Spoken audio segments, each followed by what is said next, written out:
एक ऐसा देश जहां पर सबसे ज्यादा ज्वालामुखी पाए जाते हैं। इसी देश में दुनिया के सबसे ज्यादा भेड़ पाए जाते हैं। एक ऐसा देश जहां पर सबसे ज्यादा मटन और शीप वूल का उत्पादन किया जाता है। इसी देश में दुनिया का सबसे ज्यादा एग्रीकल्चरल एक्सपोर्ट किया जाता है। तो दोस्तों, ये है न्यूजीलैंड।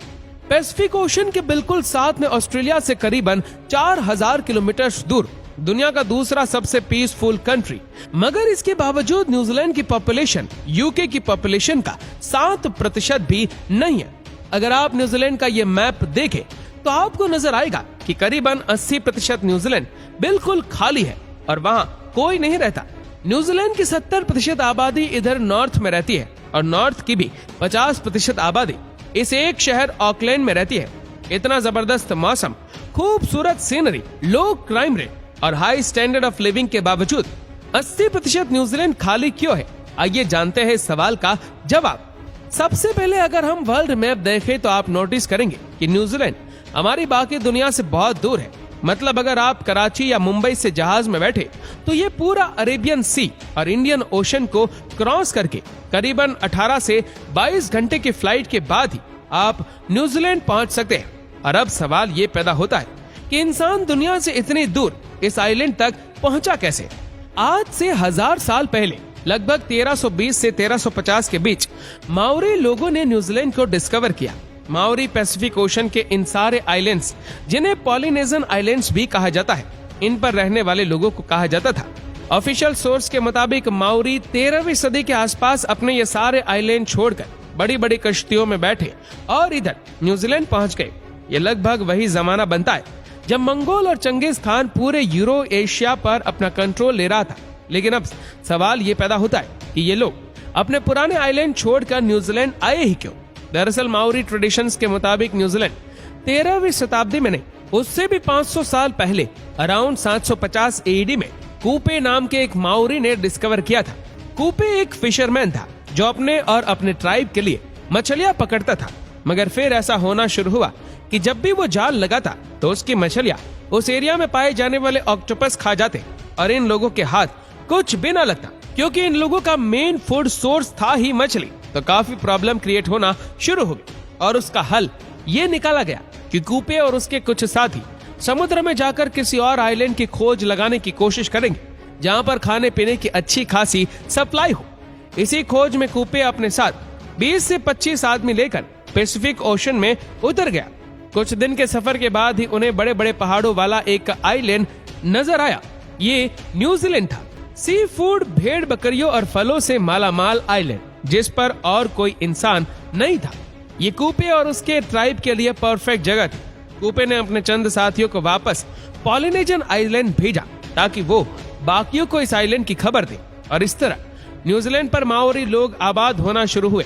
17वीं सदी तक माओरी लोग सुकून से न्यूजीलैंड में रहते रहे और दुनिया से दूर होने की वजह से ना उनकी किसी से कोई दुश्मनी थी और ना ही किसी से कोई खतरा।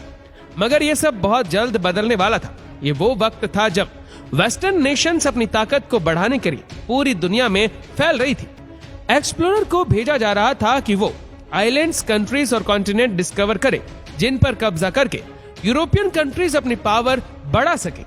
इसी सिलसिले में एक Dutch explorer able task main Pacific ocean के साउथ में किसी कॉन्टिनेंट की खोज में निकला, क्योंकि उस वक्त यूरोपियंस का ख्याल था कि इस हिस्से में कोई कॉन्टिनेंट जरूर होगा और अगर ऐसा हुआ तो वो यूरोपियन कंट्रीज के लिए बहुत सी अपॉर्चुनिटीज के दरवाजे खोल देगा। साल 1642 में टैस्मैन ने न्यूजीलैंड को डिस्कवर किया, मगर उसने जब वहां उतरने की कोशिश की तो उसकी माओरी लोगों के साथ जबरदस्त लड़ाई हुई और मजबूरन उसे भागना पड़ा। फिर साल 1769 में एक ब्रिटिश ऑफिसर्स जेम्स कुक इसी कॉन्टिनेंट को ढूंढता हुआ न्यूजीलैंड आ पहुंचा।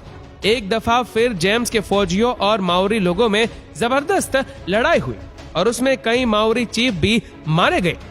जेम्स को वापस जाना पड़ा, मगर इस बार उसने न्यूजीलैंड और इस सारे सफर का डिटेल्ड मैप बना लिया और इसी मैप के थ्रू फिर 18वीं सदी में यूरोपियंस इस आइलैंड तक पहुंचना शुरू हुए और इस बार उन्होंने माओरी लोगों के साथ बड़े स्मार्ट तरीके से डील किया।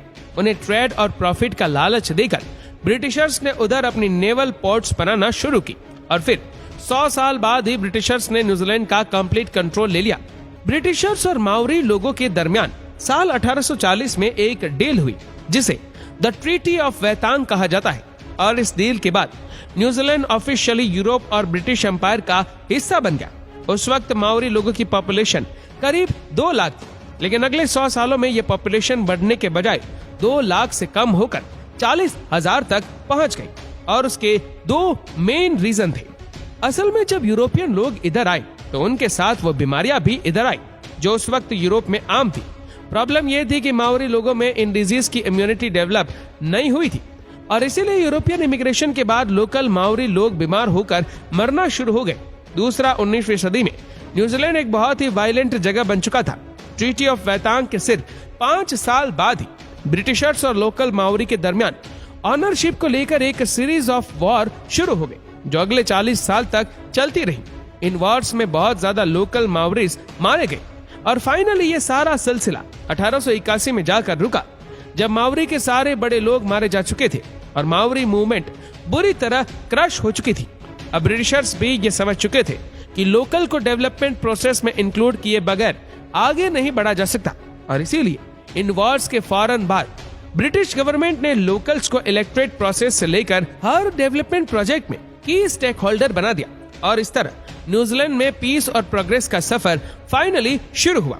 लेकिन फिर भी आज, जैसे हमने वीडियो के शुरू में आपको बताया था, न्यूजीलैंड का इतना ज्यादा एरिया खाली क्यों है और सारे लोग इधर नॉर्दर्न आइलैंड में ही क्यों रहते हैं? असल में न्यूजीलैंड का ये साउदर्न रीजन बिल्कुल खाली इसलिए है क्योंकि इस सारे एरिया पर रहना या कंस्ट्रक्शन करना इम्पॉसिबल है। न्यूजीलैंड के साउदर्न पार्ट में हर तरफ माउंटेन रेंज है। इस सारे एरिया में हर तरफ ऊंचे ऊंचे पहाड़ है, और जमीन इतनी अनइवन है कि इवन बेसिक इंफ्रास्ट्रक्चर जैसे रोड वगैरह बिल्ड करना भी ऑलमोस्ट इम्पॉसिबल है। पहाड़ों के इस तरह ये ईस्टर्न साइड की जमीन बहुत ही सूखी और इनफर्टाइल है, जिसकी वजह से यहाँ पर इरिगेशन वगैरह भी नहीं हो सकती। इसीलिए न्यूजीलैंड की मेजोरिटी पॉपुलेशन इधर नॉर्दर्न आइलैंड पर रहती है। पॉपुलेशन शॉर्टेज के इस मसले को हल करने के लिए न्यूजीलैंड गवर्नमेंट ने वर्ल्ड वॉर 2 के बाद इमिग्रेशन पॉलिसीज रिलैक्स की। वर्ल्ड वॉर 2 से पहले न्यूजीलैंड में नॉन व्हाइट लोगों की एंट्री मना थी, और इसी वजह से न्यूजीलैंड की पॉपुलेशन 1950 तक स्टैग्नेंट रही। और उसके बाद जब यह रिस्ट्रिक्शन खत्म हुई तो एशिया, स्पेशली चाइना, फिलीपींस और इंडिया से लोग इधर आकर आबाद होना शुरू हुए, एंड न्यूजीलैंड की पॉपुलेशन में फाइनली मच नीडेड बूम आना शुरू हुआ। आज न्यूजीलैंड की पॉपुलेशन का ऑलमोस्ट 27% इमिग्रेंट्स या वो लोग हैं जो न्यूजीलैंड से बाहर पैदा हुए थे। इमिग्रेंट्स की मेजोरिटी इधर ऑकलैंड और उसके आसपास के एरियाज में रहते हैं, और यही वजह है कि ऑकलैंड आज दुनिया के लिस्ट अफोर्डेबल सिटीज में से एक है, क्योंकि लैंड सप्लाई कम है और हाउसिंग की डिमांड ज्यादा है। इसी प्रॉब्लम को हल करने के लिए न्यूजीलैंड गवर्नमेंट अब लोगों को $8,000 तक की ग्रांट दे रही है, ताकि वो ऑकलैंड से 100 किलोमीटर दूर वेइकाटो में शिफ्ट हो गए, ताकि ऑकलैंड के हाउसिंग मार्केट पर प्रेशर कम हो और प्राइसेस नॉर्मलाइज हो। एक बहुत इंटरेस्टिंग चीज ये है कि न्यूजीलैंड की सारी agriculture industry animal meet export करने पर चलती है। इधर नॉर्दर्न आइलैंड में बारिश की वजह से ऐसी लश ग्रीन जमीन है जिसकी वजह से इधर बेशुमार भेड़ बकरियां और गाय पाई जाती है। न्यूजीलैंड की पॉपुलेशन लगभग 50 लाख के करीब है, जबकि एक एस्टिमेट के मुताबिक यहाँ पर भेड़ बकरियों की पॉपुलेशन ऑलमोस्ट 3 करोड़ है, और इसीलिए न्यूजीलैंड दुनिया में सबसे ज्यादा मटन और शीप वूल एक्सपोर्ट करने वाला कंट्री है। न्यूजीलैंड का 95% मीट बाहर एक्सपोर्ट होता है, और 2019 में इस एक्सपोर्ट से न्यूजीलैंड ने $46 बिलियन का रेवेन्यू कमाया। न्यूजीलैंड दुनिया की 50वीं बड़ी इकोनॉमी है, और इस इकोनॉमी का main source of revenue agricultural export है।